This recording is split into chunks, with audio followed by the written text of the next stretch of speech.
Olá, o assunto é política e a gente começa a nossa conversa de hoje repercutindo uma declaração do presidente da Câmara, Rodrigo Maia, em torno da possibilidade de um processo de impeachment. O presidente Rodrigo Maia explicitamente afirmou que não vê nas denúncias e na conjuntura atual que o presidente Bolsonaro tenha cometido um crime de responsabilidade e que, portanto, não faria sentido a abertura de um processo de impeachment. Mais do que isso, né, na visão deles, não é o momento para tratar desse tema, sob o argumento de que o Brasil precisa jogar foco e esforço no combate aos desdobramentos da pandemia.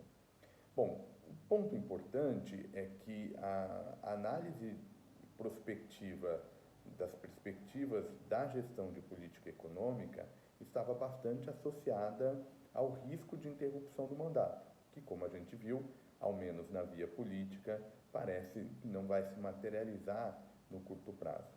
E, portanto, isso abriria uma visão mais otimista em relação à condução da política econômica, diminuindo, no limite, a probabilidade de um cenário mais pessimista para a economia brasileira.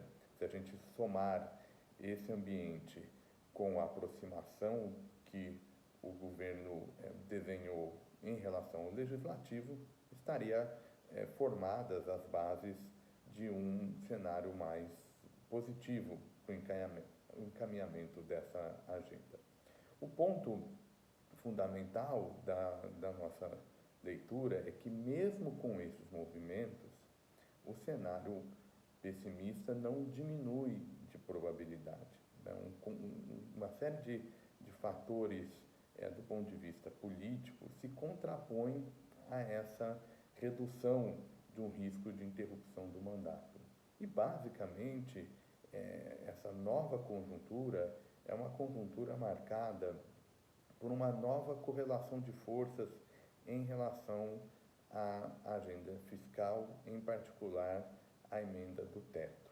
Uma parte do esforço do governo nessa conjuntura de aumento de rejeição, é verdade que a popularidade continua em patamar bastante interessante para o governo, mas ao mesmo tempo houve um aumento dessa rejeição e, em contrapartida a esse aumento, o governo investe numa imagem em políticas associadas à transferência de renda, que vamos chamar aqui uma imagem de uma agenda social.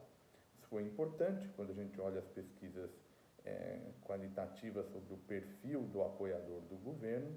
A gente nota que houve, de fato, um incremento nos grupos mais vulneráveis de apoio ao presidente Bolsonaro, muito associado aos mecanismos de transferência de renda. E, nesse momento, o governo deve investir nessa agenda. A ideia de que essa aproximação que o governo desenhou com o Congresso foi informada em nome da agenda fiscal, em nome de uma agenda de política econômica, é uma ideia equivocada. Né? Na verdade, essa aproximação teve como objetivo reduzir os riscos de interrupção do mandato.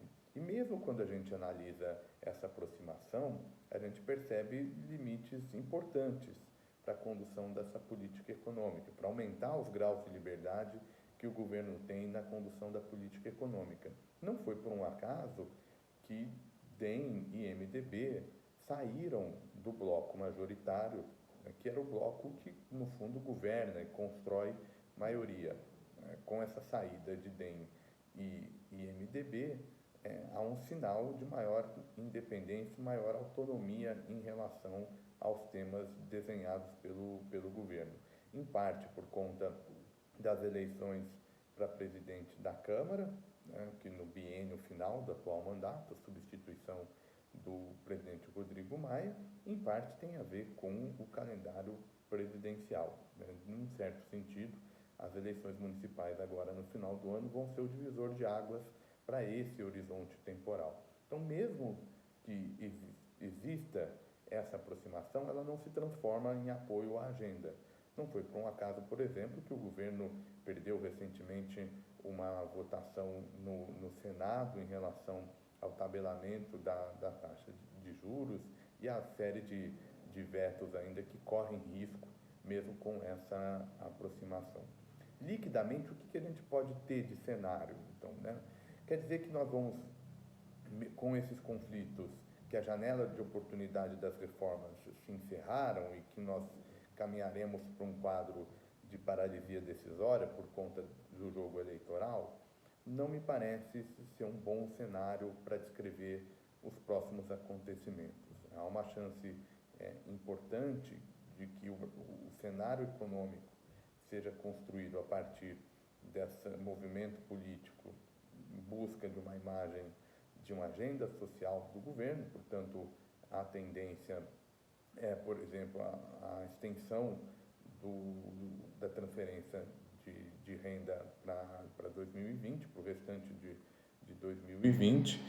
Há também chances crescentes de alguma mudança na execução e na interpretação da emenda do teto, mas, em paralelo, a gente percebe um espaço para discussão, por exemplo, do tema tributário, né? É claro que a questão tributária ela caminha de forma vagarosa, né? A gente ainda tem uma incerteza em relação a como combinar essa estratégia do governo da reforma fatiada com as discussões que já haviam começado por meio das ações legislativas, né? A PEC 45 na Câmara e a PEC 110 do Senado, que são mais ambiciosas no âmbito político, e por ora os sinais mostram que o governo vai ter dificuldade em fazer a sua reforma de maneira fatiada.